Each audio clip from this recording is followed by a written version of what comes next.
Hay negociaciones que pueden salir muy mal y este es el caso. El protagonista de este video es un gran empresario argentino. Él se sentó durante días con los talibanes en Afganistán a negociar porque el premio era un contrato multimillonario. Sin embargo, las cosas no salieron como esperaba. Aunque, como dice Guido Casca, salió mal, pero no tan mal. Acá te voy a contar cómo fue esta negociación secreta entre nuestro empresario y los señores de la guerra. Así que, ¡vamos!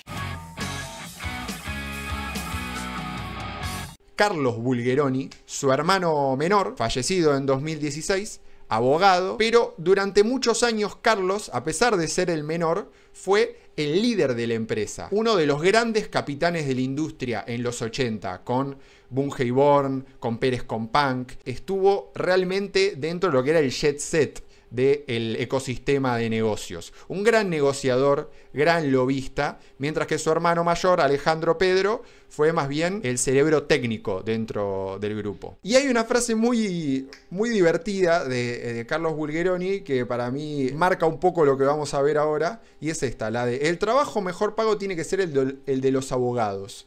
O sea, si yo firmo algo, tengo que ganar igual, aunque no suceda lo que firmé. Y esto le va a servir mucho, porque ahora tenemos que enfocarnos en algo muy importante, que es la negociación secreta de Bulgeroni con los talibanes. Y por eso tenemos esa bandera que tengo acá abajo. Esa bandera es de Turkmenistán, que es, por si no lo saben, un país que está en Asia Central, lindante ahí al lado de Kazajstán, Uzbekistán, al lado de Irán, ahí en la costa del mar Caspio, y es una de las tantas repúblicas que quedaron de la República Socialista Soviética, ¿no? De la URSS. Y ahora tenemos que ver qué pasó con Turkmenistán y los Bulgeroni, porque es una historia fascinante. Este gran plan turkmeno.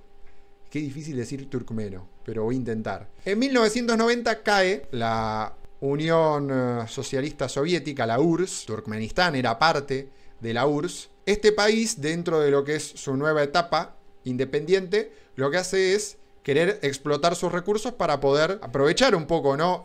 Toda la riqueza que tenía en su suelo o debajo de su suelo. Y abre licitaciones en el 91 para que se exploten campos petroleros. Hibridas es la única empresa extranjera que se presenta y gana la concesión de 2 campos petroleros. Durante todo ese trabajo, en el cual hicieron exploración, producción, exportación, ellos descubren a mediados de los 90 que dentro de lo que era el desierto de Karakum había un mega yacimiento de gas. Yacimiento gigantesco, que era un negocio increíble. Pero tenía un solo gran problema también. Estaba muy lejos de los gasoductos. No tenían cómo transportar ese gas. Había que construir todo un gasoducto que atravesara, que pasara por todo el desierto, pasaba por Turkmenistán, que atravesara Afganistán, iba hasta Pakistán y después de ahí llegaba hasta la India. Y eso también les daba lugar a que no solo podían llegar hasta la India, sino que después también iban a poder conectarlo con China. Era un caño de 1400 kilómetros, pero era un negocio enorme, espectacular. Carlos convence un poco a las autoridades turkmenas de que lo dejen empezar a analizar este proyecto. Habla incluso también con la primera ministra de Pakistán y le da ok. Lo que había que hacer era negociar en Afganistán, que era por donde iba a pasar todo el gasoducto. En ese momento Afganistán estaba en plena guerra civil, ¿no? Con los talibanes, los señores de la guerra, con los cuales él tenía que ir a negociar. El tipo fue y estuvo durante 9 meses viajando, se sentó en el desierto, negoció uno por uno con todos los líderes de los grupos y consiguió el ok de los talibanes para construir el gasoducto, que lo iban a dejar hacerlo. Armó, o por lo menos firmó lo que era para poder hacer un plan de factibilidad para hacer este proyecto. Empezó a hablar con algunos socios, con una empresa estadounidense que se llamaba Unocal, para también hacerlo con otros jugadores, porque no era un proyecto para hacer solos. Y de golpe el plan se empezó a empiojar. ¿Por qué? Los asesores del presidente turkmeno le dijeron: che, escuchame, este argentino te está cagando, le podemos sacar más plata. O sea, le estás regalando este yacimiento, así que tenés que renegociar, porque el argentino te está caminando. Entonces el presidente turkmeno dijo: a mí no me camina nadie, escúchame, Bulgeroni, tenemos que renegociar. Y Bulgeroni le dijo: ¿Qué renegociás, flaco? Yo hace 9 meses que estoy hablando con los talibanes, me senté en el desierto, comí cagado de calor, hablé con los socios, hice esto, aquello, y vos me decís que ahora tenemos que renegociar. Nosotros no vamos a renegociar nada. El turcmeno le dijo, bueno, está bien. Y un día le dijo, escúchame, venite a Nueva York, que vamos a hacer una reunión importante por el proyecto. Buenísimo. Fueron todos los de Bridas a Nueva York y cuando llegaron se encontraron con que era una conferencia de prensa del presidente turcmeno anunciando que le iba a dar el proyecto a la estadounidense Unocal, los mismos que habían estado negociando con Bulgeroni para ser socios del proyecto. Una emboscada total. En su cara le dicen, ahora se lo vamos a dar a otro el proyecto. Obviamente, como yo les conté, Bulgeroni que decía, el mejor pago tiene que ser el abogado. ¿Qué hizo? Les hizo juicio, les pidió una indemnización de 15.000 millones de dólares. Mira, yo no sé cuánto le sacó, pero dicen que fue una victoria millonaria. Así que, muchachos, si una lección nos queda de acá, es que hay que tener un buen abogado. Hay que conocer un buen médico y un buen abogado. Esas son las cosas más importantes. Periodistas no le importan a nadie. Ingenieros, buenísimo. Pero abogados, médicos, siempre hay que tener en el grupo. Pero este no es el único caso en el que a Bulgeroni le salió bien aplicar esta máxima que tiene sobre los abogados. En los 70 ellos tuvieron 2 grandes negocios que también terminaron en grandes juicios. Así que veamos un poco los casos de Banco Viva y de Papel de Tucumán. Primero tenemos el caso de Papel de Tucumán. Papel de Tucumán es un proyecto que surgió en 1975 de unos diarios del interior para tratar de competirle a todo lo que era el monopolio de papel prensa, ¿no? De Clarín, La Nación, etc. Y ese proyecto nace con un beneficio muy particular que era el del diferimiento impositivo. ¿Qué significa el diferimiento impositivo? Retrasar el pago de impuestos a cambio de vos esa plata usarla para invertir en la empresa. Che, vos no pagas IVA, no pagas impuesto al cheque, etcétera, pero esa plata que vos no estás pagando en impuestos, ponela en la compañía. Estos diarios del interior se terminan yendo del proyecto y lo agarran ¿quiénes? La gente de la que estamos hablando hoy, los Bulgeroni. Y hubo 2 conflictos por el rol de los Bulgeroni en Papel de Tucumán. Conflicto número 1. En 1990 se da una investigación del Banco Central. Se dieron cuenta que Bridas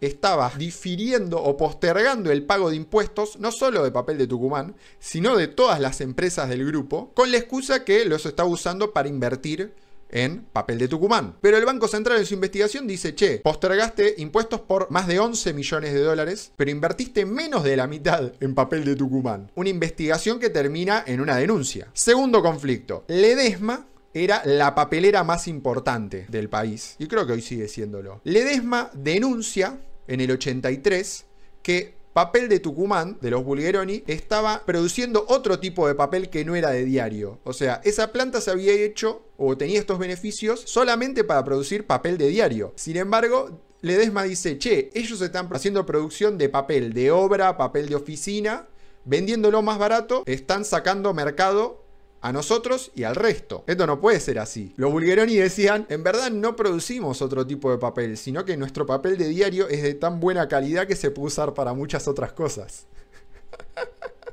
Espectacular, una buena respuesta, hay que decirlo. Y esta denuncia de Ledesma, el gobierno de Viñone termina desestimándola. Me gusta igual cuando digo esta denuncia de Ledesma, siento que estoy hablando por mí, pero bueno, no. Segundo caso, el del Banco del Interior y de Buenos Aires, más conocido como Viva. En 1976, don Alejandro Ángel, el patriarca, funda una financiera que se llamaba Palmafin. Y en el 79, esa financiera se transforma en un banco, en el Banco Palmares. Cuestión que en ese momento, el patriarca contrata a un tal Carlos Correa, que era un ex Citibank. Y Correa le dice, che, ¿sabes qué tenemos que hacer? Comprar el Viva, que está al borde de la quiebra, es un negoción. Quieren comprar el Viva, los dueños no aceptan y acá se pone medio raro porque el Banco Central interviene el Viva, lo subasta, o sea, como hace una licitación a ver quién se lo va a quedar, lo gana otro banco, el Urquijo, el Banco Central dice, no, vos no lo vas a tener, se lo saca, lo vuelve a licitar y ahí lo ganan los Bulgeroni. Qué sé yo, dejémoslo ahí. Y entre los beneficios para comprar este banco, se los dejan pagar en cuotas y además el Banco Central se hacía cargo de todo los morosos del Viva. Y le dieron los mismos beneficios para comprar otro banco, que era el Denario.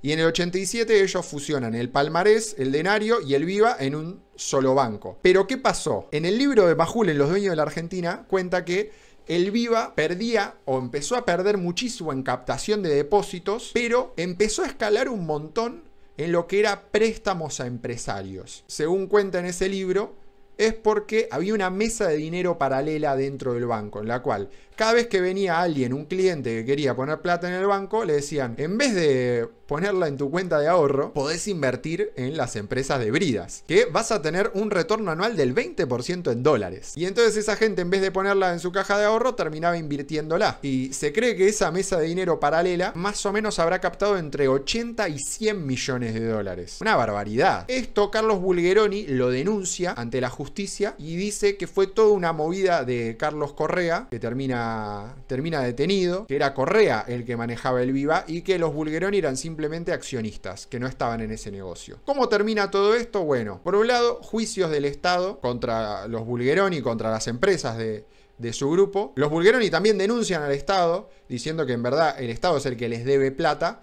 En ese momento Menem además iba no por el lado de los juicios, sino por el lado de los arbitrajes internacionales. Y estas dos empresas terminan por un lado, Papelera de Tucumán, Papel de Tucumán, se la venden a Alberto Pierri, dueño de Telecentro, dueño de Canal 26, dueño también de otras papeleras. Y el Viva termina liquidado en el 91 con esa deuda con los ahorristas de 80 millones de dólares que anda a saber quién se la quedó, porque los ahorristas no se la quedaron. Esta experiencia de diversificación, de irse por fuera del petróleo, le salió mal. Entonces, ¿qué hicieron los Bulgeroni? Volvieron a dedicarse a lo que mejor saben hacer, que es negocios petroleros. Si quieren saber más sobre los Bulgeroni y cómo crearon su fortuna, les voy a dejar por acá el resumen y la lista también con la historia de otros grandes millonarios argentinos. Pronto vuelven las misceláneas. Estos solamente son resúmenes para los ansiosos que no quieren ver los streams enteros. En fin. No se olviden de darle like, comentar, suscribirse, avisarle a su cuñada, a su tío que existe este canal y nosotros nos vemos la